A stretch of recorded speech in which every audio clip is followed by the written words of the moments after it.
नमस्कार. आनंदी वास्तू या कार्यक्रमामध्ये तुम्हा सर्वांचं मनापासून स्वागत. आपल्याला माहिती आहे की एक घर जर आनंदी असेल, एक कुटुंब जर आनंदी असेल तर संपूर्ण समाज आनंदी होऊ शकतो आणि संपूर्ण समाज जर आनंदी झाला तर पर्यायाने देश आणि विश्व आनंदी होऊ शकतं.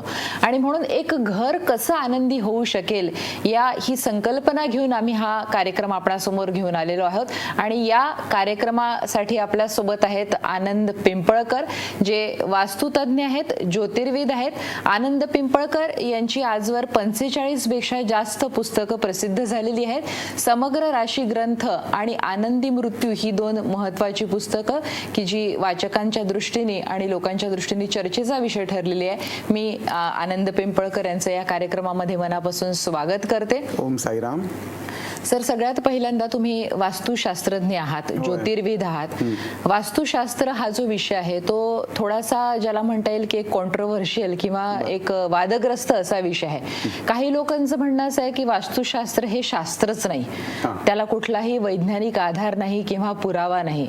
तुम्ही वास्तुशास्त्रज्ञ आहात तर वास्तुशास्त्र हे खरंच शास्त्र आहे का? त्याला कुठला वैज्ञानिक आधार पुरावा आहे का? आणि खरंच वास्तुशास्त्रानुसार आपण जर काही घरामध्ये बदल केले तर घरामध्ये खरंच आनंद किंवा समाधान निर्माण होतं का? असे अनेक प्रश्न माझ्या मनात आहे आणि मला खात्री आहे की ते दर्शकांच्याही मनामध्ये असतील. आपण यावर प्रकाश टाकावा अशी मी विनंती. तर मला खूप प्रश्न विचारणार आहेस, तुझ्या प्रत्येक प्रश्नांची मी भरपूर उत्तरं देणार आहे. आणि तुझ्या सुरुवातीवरच लक्षात येते की ते सगळे प्रश्न अतिशय खोचक आणि मार्मिक आहेत. सध्याच्या तरुण पिढीला विज्ञानाभिमुख असणाऱ्या गोष्टी पटतात आणि जर तशा नसतील तर त्या पटत नाहीत. आणि मग माझा पहिला तुला प्रश्न आहे, म्हणजे आपण ठीक आहे तुझे सगळे प्रश्न घेणार आहे, अगदी असंख्य प्रश्न, मला सवय आहे त्या सगळ्या प्रश्नांची, परंतु माझा पहिला एक प्रश्न आहे, त्या प्रश्नाचं उत्तर तुला देणं गरजेचं आहे. आणि खरं सांगू का, हा जो कार्यक्रम आहे हा खरंच इंटरॅक्शन आहे तुमचा आणि आमचा. ह्या तुमच्या प्रतिनिधी म्हणून जरी प्रश्न विचारत असल्या तरी सुद्धा तुमच्या देखील मनात असंख्य प्रश्न येतील आणि त्या प्रश्नांची उत्तरं आमच्या या कार्यक्रमांच्या जी काही कार्यक्रम करणार आहे त्या कार्यक्रमांच्या माध्यमातून तुमच्यापर्यंत पोहोचतील. आणि म्हणून पहिला प्रश्न तुम्हालाही आणि तुलाही की मला सांग की आपल्या रीतिरिवाजानुसार सर्वात पहिल्यांदा आपण कोणत्याही कार्याची जी सुरुवात करतो तेव्हा एका विशिष्ट देवतेच्या पूजनाने, स्मरणाने, अर्चनाने आणि त्याच्या भावनेने करतो. बरोबर. ते भावना स्थान कोणतं? अर्थातच गणपती. म्हणजे कोणीही याचं उत्तर देईल. बरोबर. म्हणजे तुझ्या या असंख्य म्हणजे प्रश्नांच्या उत्तरांना देण्यापूर्वी मला असं वाटतं की आपण पहिल्यांदा गणपतीचं स्मरण करायला हवं. निश्चितच. कुठल्याही कामाची सुरुवात आपण गणपतीच्या स्मरणाने किंवा त्याच्या स्तुतीने करतो. आता मला पुन्हा एक प्रश्न पडलेला आहे की गणपतीच का, इतर देवता का नाही? गणपतीच्याच स्मरणाने आपण कार्यक्रमाची सुरुवात का करतो? हरि ओम नमस्ते गणपतये. त्वमेव प्रत्यक्षं ब्रह्मासि त्वम ज्ञानमयो विज्ञानमयोसि सर्वं जगदिदं तत्त्वो जायते सर्वं जगदिदं तत्त्वस्तिष्ठति. असे अथर्व शीर्षाची सुरुवात गणपतीच्या स्तुती सुमनांनी केलेली आहे. हा गणपती गणांचा अधिपती मानला गेलाय. आता गणपती या शब्दाची जर फोड केली तर गण आणि पती, पती म्हणजे अधिपती किंवा त्या समूहाचा पालन करता किंवा पती म्हणून गणपती. याच गणपतीला गणेश असंही म्हटलं गेलेलं आहे, म्हणजे गणांचा ईश म्हणून गणेश. बुद्धीची देवता गणपती मानली गेली आहे आणि पुराणामध्ये याला खूप साऱ्या कथा आहेत की ज्या बहुतांशी अतिरंजित वाटतात. गणेश यामल पुराण असेल, मुद्गल पुराण असेल किंवा विविध पुराणांमध्ये गणपतीच्या जन्मांविषयी वेगवेगळ्या कथा आहेत. परंतु गणपती अथर्व शीर्षाचा जर नीट अभ्यास केला तर आपल्याला त्यातलं एक मर्म कळतं, तो ज्ञानमयो विज्ञानमयोसी. म्हणजेच गणपती हा पूर्णपणे विज्ञानाभिमुख आहे. भौगोलिक रचना, पृथ्वीची स्थिती या सर्वांचा जर विचार केला तर आपण गणपतीलाच अधिपती का मानलं गेलंय? त्याला अथर्व, त्याला पृथ्वी तत्वाचं का मानलं गेलंय? त्याला पार्थिव गणेश स्वरूपात आपण पूजा करून त्याच्या विविध अंगाचा प्रतिमाशास्त्राप्रमाणे अंगीकार करून त्याची एक विशिष्ट प्रतिमा करून त्याचीच पूजा आपण का करतो? गणपती हा मळापासून जो बनला आहे तर तो मळ म्हणजे नक्की काय? गणपतीचा पिता कोण हे तर सर्वांना माहिती आहे. मुळामध्ये गणपतीचा पिता पिता हा शिव. मग या शिवाचं स्वरूप म्हणजे काय? अणुरेणूंपासून बनलेला शिव, अणुस्वरूपात असलेला शिव आणि एक कॉस्मिक डान्स तो करणारा शिव. आपण पाहतो की आपलं संपूर्ण विश्व हे अनंत कोटी ब्रह्मांडांनी बनले असं म्हणतात. या अनंत कोटी ब्रह्मांडाचा नायक आणि ह्या अनंत कोटी ब्रह्मांडांची एनर्जी स्वतःवरती घेऊन पृथ्वीवरती ती व्यवस्थित पद्धतीने निर्विघ्नपणे पोहोचवण्याचं कार्य कोण करत असेल तर तो गणपती करतो. पुराणांमध्ये याच्याविषयी एक विशेष आख्यायिका आहे, ती आपल्या सगळ्यांना माहिती आहे की सगळ्यात पहिल्यांदा आपण गणपतीचं कुटुंब पाहू. गणपती हा त्याचा पिता शिव, त्याची माता पार्वती आणि गणपती हा जो जन्म झाला आहे हा मुळातच विना नायकाचा झाला आहे आणि म्हणून त्याला आपण विनायक असं म्हणतो. म्हणजे आपल्याला ती कथा माहिती असेल की पार्वतीने आपल्या मलापासून गणपतीची निर्मिती केली आणि त्यावेळेस गणपती स्नानासाठी आत गेली आणि तिनं बाहेर या गणेशाला उभं केलं की बा कोणी आलं तर ते प्रोटेक्शन म्हणून त्याला उभं केलं. त्याच वेळेस शिवभगवान आले आणि शिवभगवानांना ह्या गणेशाने अडवलं आणि त्याचबरोबर त्याचं मस्तक, त्याचं मुंडकं जे होतं ते त्या ठिकाणी छाटलं आणि त्याच्या जागी गजाचं मुख लावलं गेलं. मुळामध्ये हा मल म्हणजे काय, ही पार्वती म्हणजे काय, अशा असंख्य प्रश्नांची उत्तरं आपल्याला पुढच्या काही भागामध्ये द्यायची आहेत. पण मुळामध्ये गणपती हा ज्यावेळेस स्वीकारीभूत झाला आणि ज्यावेळेस शिव, पार्वती आणि गणपती आणि त्याचा भाऊ कार्तिकेय अशा सर्वांची एके दिवशी त्या कैलासावरती बसलेले असताना त्या ठिकाणी नारद मुनी आले. याच्यामध्ये खूप साऱ्या कथा आहेत, म्हणजे प्रत्येक कथा या भिन्न भिन्न आहेत आणि त्यावेळेस त्यांना असं ठरवलं की या संपूर्ण विश्वामध्ये हे जे काही कार्य चालतं ते कार्य निर्विघ्नपणे पार पाडण्यासाठी आपण ह्या कार्तिकेय, आता कार्तिकेय खरा लढाऊ पाण्याचा होता, तर त्या कार्तिकेयला द्यायचा मान का गणेशाला मान द्यायचा का शिवाला मान द्यायचा का ब्रह्माला मान द्यायचा, यावरनं आपण आता ठरवूयात की काय करायचं. त्याच वेळेस असं ठरवण्यात आलं की संपूर्ण विश्वाची प्रदक्षिणा जो करेल तोच त्याचा अधिपती किंवा मान देणारा ठरू शकेल. मग त्याच वेळेस आपण ऐकलंय की बा कार्तिकेय त्याच्या वाहनावरती स्वार झाला आणि तो त्या ब्रह्मांडाची चक्कर मारू लागला. पण त्याच वेळेस गणपती मात्र तिथं निस्तब्ध आणि शांत होता आणि तो कार्तिकेय येण्याच्या आधी थोडा वेळ त्यानं त्याच्या आपल्या छोट्याशा उंदरावरती तो स्वार झाला आणि त्यानं आपल्या आई वडिलांना प्रदक्षिणा घातली. थोडक्यात बुद्धी ही तर्कावर स्वार होते, उंदीर हे तर्काचं प्रतीक आणि एकंदरीत ज्या व्यक्तीकडे बुद्धी असेल तो व्यक्ती संपूर्ण जगतावर राज्य करू शकतो किंवा त्याचं उत्तम नियोजन करू शकतो. म्हणून त्या दिवसापासून गणपतीला अधिपती किंवा गणांचा अधिपती किंवा सर्वप्रथम विघ्नराजेंद्र म्हणून मान देण्यात आलेला आहे आणि म्हणून आपण गणपतीला सर्वप्रथम मान देतो. याला वास्तुशास्त्र, ज्योतिषशास्त्रातही तेवढाच सन्मान देण्यात आलेला आहे. मुळामध्ये विश्वकर्मा संहिता किंवा अन्य ग्रंथांमध्ये जर आपण बघितलं तर एक गोष्ट प्रकर्षाने जाणवते की आपल्या घराच्या मुख्य दरवाजावर गणपतीचं स्थान असणं गरजेचं असतं. त्यामुळे आपल्या वास्तूचा जर मुख्य दरवाजा असेल तर त्याच्या मुख्य द्वारावरती आपण एक शांतपणे बसलेला आशीर्वाद देणारा गणपती लावतो. याशिवाय कोणत्याही कार्याची सुरुवात ही प्रणम्य शिरसा देवा या नावाने करतो. गणपतीच्या प्रत्येक स्तोत्रामध्ये विज्ञान लपलेलं आहे, प्रत्येक स्तोत्रामध्ये, प्रत्येक रुचेमध्ये शरीरशास्त्र लपलेलं आहे. आता तुला सांगतो, गणपती आणि मेंदू, गणपती आणि बुद्धिमत्ता, गणपती आणि ज्ञान, गणपती आणि वैराग्य, गणपती आणि तंत्र, गणपती आणि स्वरूप, गणपती आणि कला, अशा असंख्य गोष्टींनी हा गणपती, अनेक रंगरूपांनी नटलेला हा गणपती.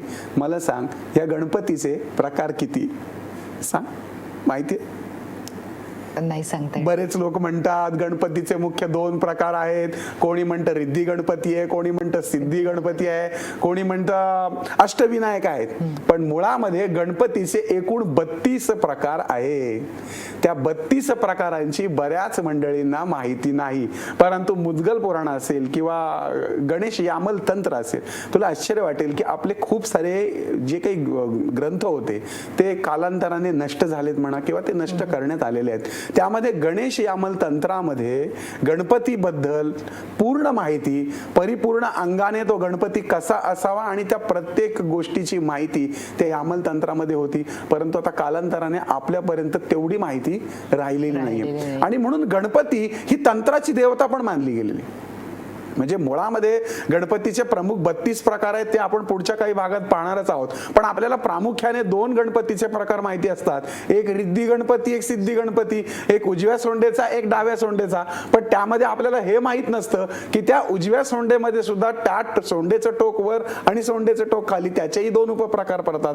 म्हणजे मुख्य 2, त्याचे 4 आणि असे एकूण 32 प्रकारांमध्ये गणपती आहे. म्हणजे प्रत्येक गणपतीला विशिष्ट आकार, रंग, रूप, हात हे ठरलेले आहेत. अगदी सर, आपण 32 प्रकारांकडे जाऊ. हा. पण तुम्ही बोलताना एक उल्लेख केला की जो घराचा मुख्य दरवाजा असतो होय. त्या दरवाजावर एक बसलेला शांत असा गणपती आपण लावावा. बरोबर. या मागचं काय शास्त्र आहे किंवा याने काय फायदा होतो हे थोडंसं सांगाल? निर्विघ्नं कुरु मे देव सर्व कार्येषु सर्वदा असं म्हटलेलं आहे. मुख्य द्वार जे आहे त्याला मुखद्वार असं म्हटलेलं आहे. बरोबर. आणि आपण ज्यावेळेस पहा की चेहरा जो आहे, या चेहऱ्यामध्ये आपल्या आत्म्याचं ठिकाण या ठिकाणी केंद्रस्थानी मानलं गेलेलं आहे. आणि आपल्या घराचा जो मुख्य दरवाजा आहे त्या मुख्य दरवाजाच्या वर हे स्थान हा गणेश स्वरूप आहे, म्हणून त्या ठिकाणी गणपती लावला जातो. मग आता गणपती काय आहे हे जोपर्यंत आपल्याला पूर्ण समजत नाही बरोबर. तोपर्यंत तो का लावायचा हे आपल्याला कळणार नाही. म्हणजे आपण त्याचं विवेचन पाहू. बरोबर. आणि प्रत्येक वेळेस गणपतीचं रूप पाहिल्यानंतर आपल्याला जीवनात काय बदल करायचे आहेत हे जोपर्यंत कळत नाही तोपर्यंत तो लावण्यातला अर्थ आपल्याला कळणार नाही. अगदी, म्हणजे त्याच्या मागचं जे शास्त्र आहे ते विज्ञान समजून, हा आहे, विज्ञान, शारीरिक विज्ञान आहे, भौतिक विज्ञान आहे आणि सर्व बाजूने परिपूर्ण ज्ञान देणारा हा गणेश आहे. अगदी. तर त्या मागचं विज्ञान आपण समजून घेणार आहोत. पण इथे एक ब्रेकची वेळ झाली आहे, कुठेही जाऊ नका. ब्रेक नंतर आपण गणपती दरवाजावर लावून घेण्यामागचं विज्ञान सरांकडून समजून घेणार आहोत. पहा आनंदी वास्तू.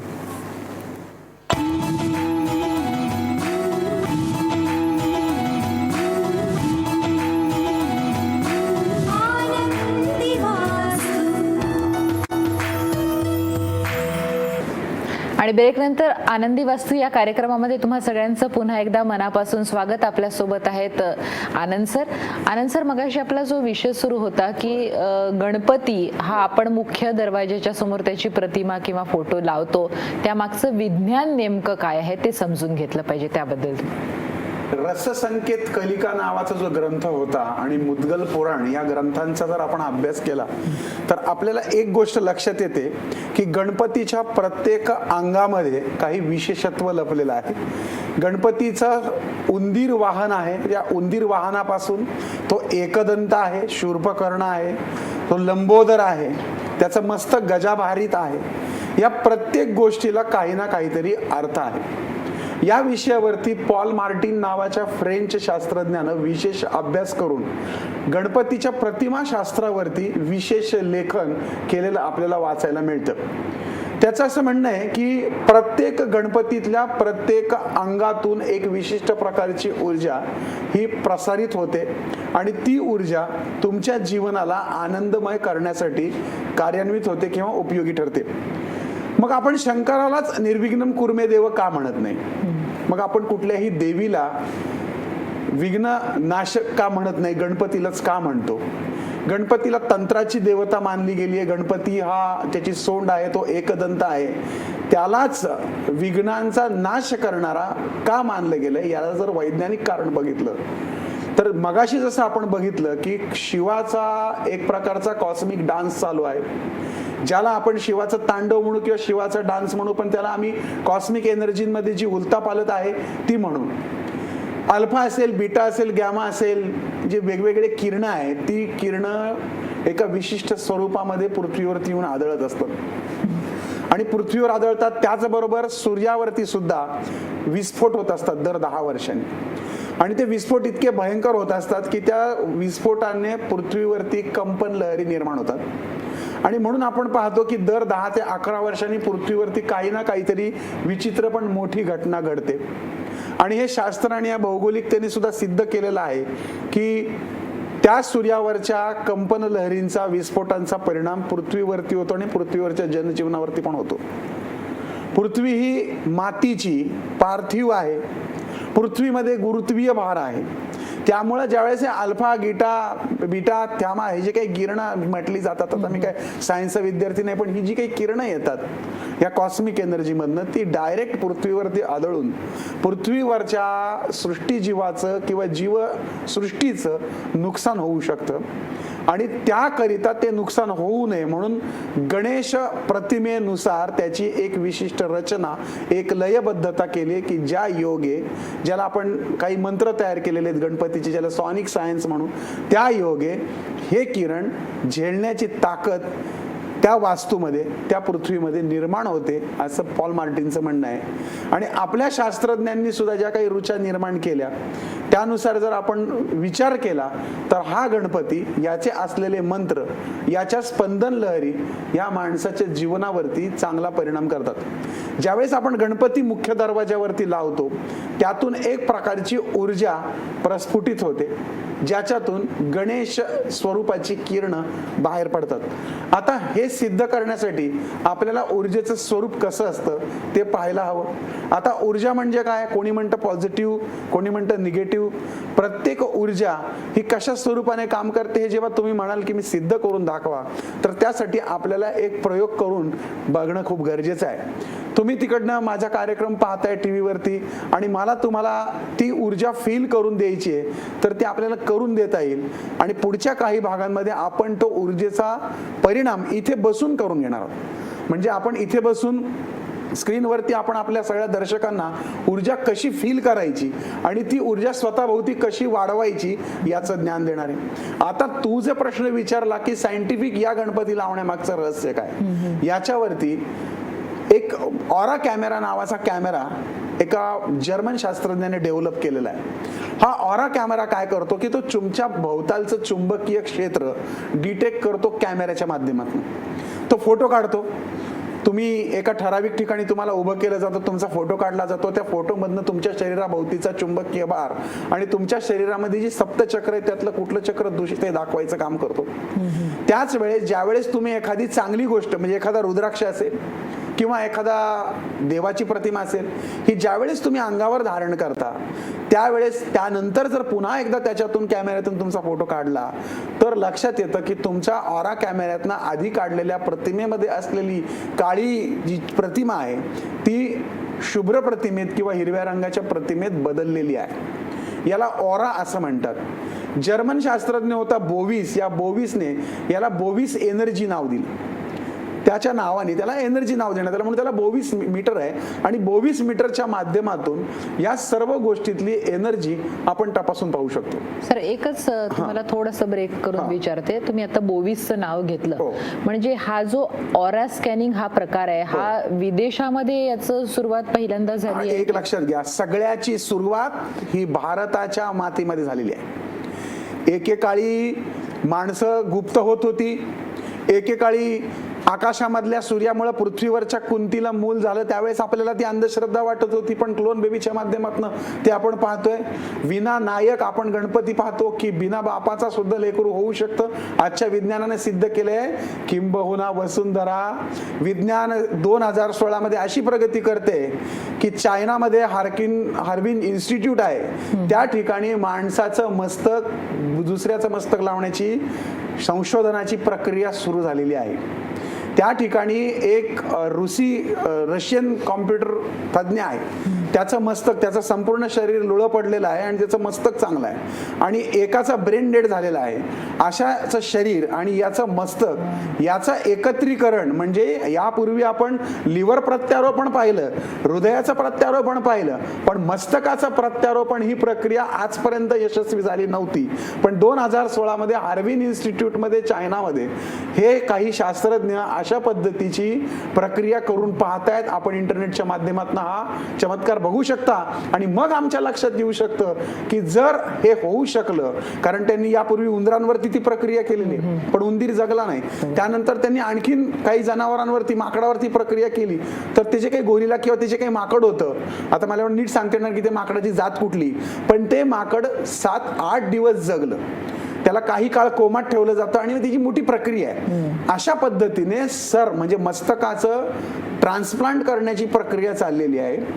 ह्या गोष्टी आमच्याच शास्त्रातनं परदेशात गेल्या. रावणानं सीतेला पळवून नेलं विमानातनं. ज्यावेळेस विमानाचा शोध लागला नव्हता त्यावेळेस आम्ही असं म्हणत होतो की असं कुठं असतं का विमान वगैरे, परंतु त्यानंतरही विमानाचे शोध लागले. संजयाने धृतराष्ट्राला कौरवांच्या युद्धांबद्दलची माहिती महालात बसून सांगितली. जोपर्यंत टीव्हीचा आणि या माध्यमांचा शोध लागला नव्हता तोपर्यंत आपल्याला या गोष्टी सुद्धा अंधश्रद्धाच वाटत होत्या.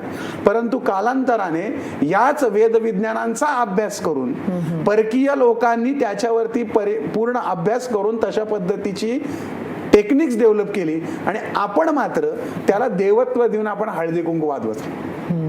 आपण त्याच्या मागे कर्मकांड वाढवत बसलो, आपण त्याच्या पूजा अर्चा करत बसलो आणि आपण त्याच्या मागचा वैज्ञानिक भाव विसरून कर्मकांडामुळं आणि फक्त पोट भरण्याचं माध्यम म्हणून ही देवळं असतील, ह्या देवता असतील, ही मंदिरं असतील, यातली प्रतिकात्मक शक्ती असतील, याच्या वैज्ञानिकतेचा आधार न घेता आपण नको त्या गोष्टींच्या मागे लागल्यामुळं आपल्यामध्ये ती प्रगती झाली नाही. आणि म्हणून ही जी बोवीस एनर्जी आहे, ही बोवीस एनर्जी एका विशिष्ट पवित्र अशा गोष्टींमधनं कार्यान्वित होत असते. तर त्यातला ओंकार आणि त्यातला गणपती, त्यातला स्वस्तिक किंवा विविध चिन्ह, शुभचिन्ह, या शुभचिन्हांमध्ये ज्यावेळेस गणपतीची बोवीस एनर्जी कॅल्क्युलेट केली जाते किंवा त्याचा ऑरा कॅमेऱ्याने फोटो काढला जातो त्यावेळेस त्या कॅमेऱ्याच्या माध्यमातून आपल्या लक्षात येतं की गणपतीच्या प्रतिमेतनं कित्येक करोडो स्वरूपामध्ये बोवीस एनर्जी त्या ठिकाणी केंद्रित झालेली पाहायला मिळते. घराचा मुख्य दरवाजा ज्याला मुखद्वार म्हणतात. आता मला एक गोष्ट सांग की असं झालंय का की गेल्या 3 दिवसात तू तुझा चेहरा आरशात बघितला नाही? किंवा मला तुम्हालाही प्रश्न विचारायचा आहे की गेल्या संपूर्ण दिवसामध्ये असं काही घडलंय का की तुम्ही स्वतःचा चेहरा आरशात बघितला नाही? असं होत नाही. प्रत्येक जण आपला चेहरा काही वेळानंतर आरशात बघतो, कारण प्रत्येक जण आपल्या चेहऱ्याची विशेष काळजी घेत असतो. त्याच पद्धतीने आपल्या घराचा दरवाजा हे मुख्यद्वार म्हणजेच त्या वास्तूचं मुखद्वार मानलं गेलेलं आहे. आणि म्हणून त्या चेहऱ्याची काळजी करताना ज्या पद्धतीने कपाळाला गंध लावलं जातं किंवा एखादी स्त्री त्या ठिकाणी हळदी कुंकू लावते, त्याच्या मागे पण विज्ञान आहे बरं का. बरोबर, त्याचं पण बघणार आहोत आपण प्रत्येक गोष्टीतली विज्ञानाभिमुख कारण मीमांसा जरूर बघणार आहे. परंतु त्या ठिकाणी गणपती स्थापन करून सौभाग्य अबाधित ठेवणं आणि संपूर्ण वास्तूतला ऑरा, बोवीस एनर्जी ही कार्यान्वित करणं आणि वास्तूला निर्विघ्नम कुरुमे देव करणं हे या गणपतीच्या ऊर्जेतनं आपल्याला कळतं. आता या गणपतीच्या प्रत्येक अंगाची सांगोपांग माहिती घेतल्यानंतर माणसाने कसं वागायचं हे जर सांगितलं तर त्यामागं पण एक गणित आहे. म्हणजे घरातून बाहेर जाताना वळून तुम्ही त्या गणपतीकडे बघायचं, घराच्या आत जाताना पुन्हा त्या गणपतीकडे बघायचं, मग त्या गणपतीकडे बघायचं तर काय फक्त हळदी कुंकू व्हायचं, उदबत्ती लावायची, दिवा दाखवायचा आणि नमस्कार करायचा? मुळीच नाही. तर त्या गणपतीकडनं काहीतरी आपल्याला शिकायचंय. त्याच्या प्रत्येक अवयवाकडनं आपल्याला काहीतरी शिकायचंय. ते काय शिकायचंय? अगदी बरोबर, ते आपल्याला बघायचं आहे. आणि लोकांच्या मनामधले प्रश्न, माझ्या मनामधले प्रश्न मी विचारणार आहे. सगळ्यात महत्वाचा प्रश्न तुमच्याशी बोलताना आता जो माझ्या मनामध्ये आला की मुखद्वारावर, घराच्या प्रवेशद्वारावर आपण गणपती लावायचं इथपर्यंत ठीक आहे, त्याच्या मागचं विज्ञान ठीक आहे. पण आता हिंदूंव्यतिरिक्त मुस्लिम असतील, ख्रिश्चन असतील, त्यांनी या संदर्भामध्ये काय करायचं? आणि एखादा फोटो लावून, एखादी प्रतिमा लावून खरंच घरामध्ये आनंद, ऊर्जा निर्माण होतो का? हा एक महत्वाचा प्रश्न. पण याचं उत्तर आपण पुढच्या भागात म्हणजे उद्याला घेणार आहोत. आनंद पिंपळकर, प्रसिद्ध ज्योतिर्विद, प्रसिद्ध वास्तुतज्ञ आज आपल्या सोबत होते. आजवर त्यांची 45 पेक्षा जास्त पुस्तकं प्रकाशित झाली आहेत. नुकतीच त्यांची आनंदी वास्तू ही दिनदर्शिका 2016 साली प्रकाशित झाली असून राशींची माहिती देणारं पुस्तक, समग्र राशी ग्रंथ आणि मृत्यू या विषयावर माहितीपूर्ण पुस्तक आनंदी मृत्यू हे सर्वत्र उपलब्ध आहे वाचकांसाठी. तसंच नुकतंच शनीवर आधारित श्री शनीची आनंदी 7.5 हे पुस्तकही त्यांचं सर्वत्र उपलब्ध आहे. आपल्याला अधिक माहितीसाठी ज्योतिर्विद आनंद पिंपळकर यांच्याशी जर संपर्क साधायचा असेल तर आनंदी वास्तू पुणे ऑफिसचा त्यांचा नंबर आहे 02060601444 7448145355 आणि तिसरा नंबर आहे 8983003491. आनंद पिंपळकर यांचा ईमेल आयडी आहे anandpimpalkar@yahoo.com या मेल आय डीवर सुद्धा तुम्ही तुमचे काही प्रश्न असतील, तुमच्या समस्या असतील तर त्यांना विचारू शकता. त्यांची वेबसाईट आहे www.anandvastu.com. मी सर्व प्रेक्षकांना अशी विनंती करते किंवा आवाहन आहे की त्यांच्या वास्तुशास्त्र विषयक कुठल्या जर समस्या असतील किंवा एकूणच ज्योतिषशास्त्र विषयक कुठले प्रश्न असतील तर ते या फोन नंबरवर व्हॉट्सअप करू शकतात किंवा ईमेल आय डीवर ते आपलं नाव आणि पत्ता पाठवून प्रश्न विचारू शकतात. तेव्हा उद्याचा पुढचा आनंदी वास्तूचा भाग बघायला विसरू नका. धन्यवाद.